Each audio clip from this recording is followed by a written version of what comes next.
As a normal person who likes living on my own, people think I take drugs because each time I tell them what happens with me each year is something I made myself up. They think I almost got my soul taken to draw attention. Funny.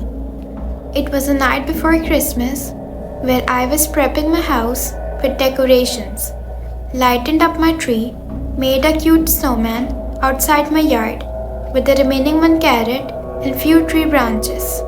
I relaxed on my couch while sipping my hot chocolate, while admiring my artwork. I randomly had the urge to glance outside my window to check on my cute little icy creation. A small smile crept on my face but faded as quickly when I noticed that my snowman I had created is smiling very weirdly towards me. Am I tripping or is it real? I should genuinely sleep now or else the next thing I imagine will be my dead mother baking me cookies.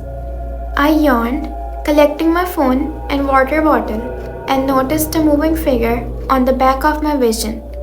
I turned as soon as I saw it and obviously found nothing.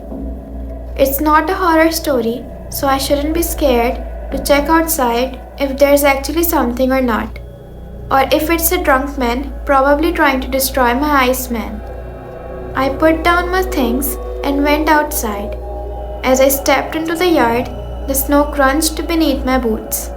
The neighborhood was silent, only the wind whispering through the trees.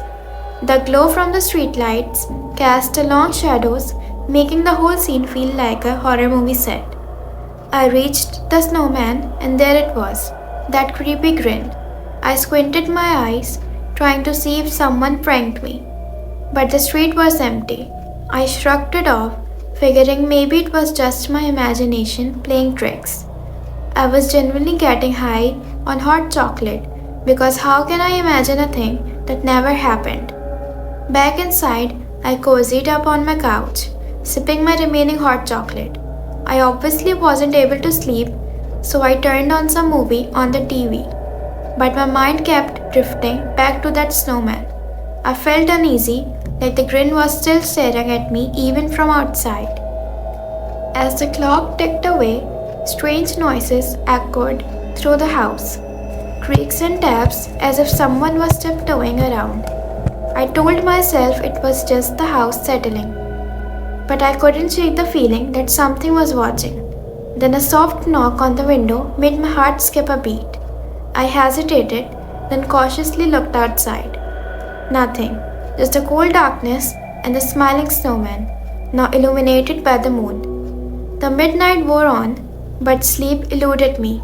I decided to confront this weirdness head on. I bundled up again and headed outside, determined to solve the mystery of the grinning snowman. As I approached, the trees loomed over my house like they were curious to see how I died this night. I rubbed my eyes, thinking maybe lack of sleep was playing tricks. But when I looked again, the snowman's grin grew wider, almost mischievous. I took a step back, and that's when I noticed it. Footprints leading away from the snowman, small like a child's. I followed them, my breath forming frosty clouds in the chilly air. The footprints led me to the backyard, where I found something that made my heart skip a beat. Another snowman, smaller, and it had the same drawn-on smile. This couldn't be a coincidence. I honestly did not only drew a smile on my snowman, but also didn't make more than one. I scanned the yard, my eyes widening as I saw some more footprints leading to the back gate. Is a child lost? Maybe came into my yard thinking it was theirs. I'm just making dumb excuses at this point to not freak out. I hesitated, but curiosity got the better of me. I opened the gate and stepped into the alley behind the houses. The alley was darker than a coal mine, and the wind was so chilly it made my eyes water. As I walked, I noticed more snowmen, each with that same unsettling smile. It was like a frozen army, silently watching. I was so scared that at that point I might have pissed myself.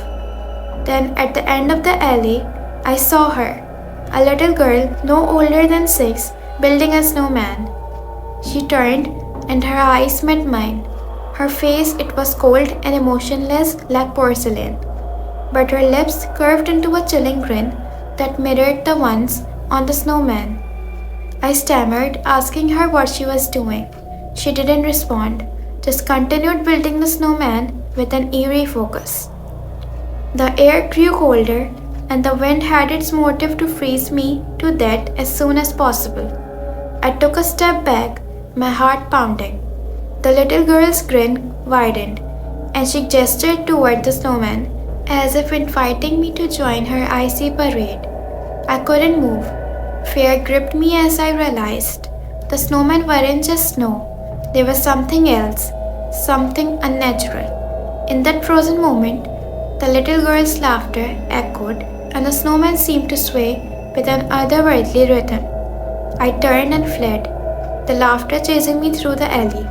I burst into my house, slamming the door shut, and the laughter faded into the winter night. I rushed towards my bathroom, glancing myself in the mirror while trying to figure out the whole thing. Okay, so the snowman I created was smiling. I found more than 5 snowmen outside, which weren't created by me. And not only that, I saw a girl who almost wanted to bury me. I had to sleep, or else I would have had turned into a creepy thing myself. I went straight to my bedroom, but the hardest part was how to sleep. Like a normal human with the right mind would be able to dream about Santa and the dead mother baking cookies if they just encountered a living nightmare. The clock ticked and it's almost 6 a.m. I hadn't been able to sleep a wink. Okay, I might be lying. I drifted for at least half an hour, but it wasn't enough. I yawned and watched the sun blooming outside. I decided to confront the snowman. The alley that had once been a winter wonderland now felt like a frosty graveyard. I approached the nearest snowman, the one I had crafted, and hesitated. With a hesitant kick, I destroyed it. I mean, it felt satisfying to do so, but it hurt because I was happy like a child while making it. As the snowman crumbled under the weight of the reality, a strange silence settled in the alley. The little girl's laughter, once woven into the wind, had disappeared. I glanced around, half expecting her to appear, but she luckily didn't. Determined to break free from this eerie spell, I continued destroying each snowman. Their frozen faces shattered beneath my boot. The morning sun rose higher, and it sorta comforted me as if the sun would personally come down to help me if something had been wrong. I went outside completely satisfied with what I just had did few minutes back.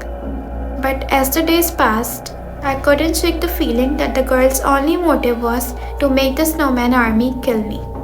Weirdly enough, what somebody including myself wouldn't believe is that each Christmas, to this day I find a small snowman outside my front door, smiling the same way I had seen a few years back on that day. Initially it became a quirky tradition, like hanging stockings or baking cookies.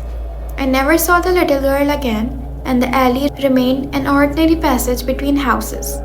I continued living my life like I would do every year since I was born, and the snowman became a distant memory. Yet, as Christmas approached each year, I, ironically enough, wait for the girl to make me the Iceman each year.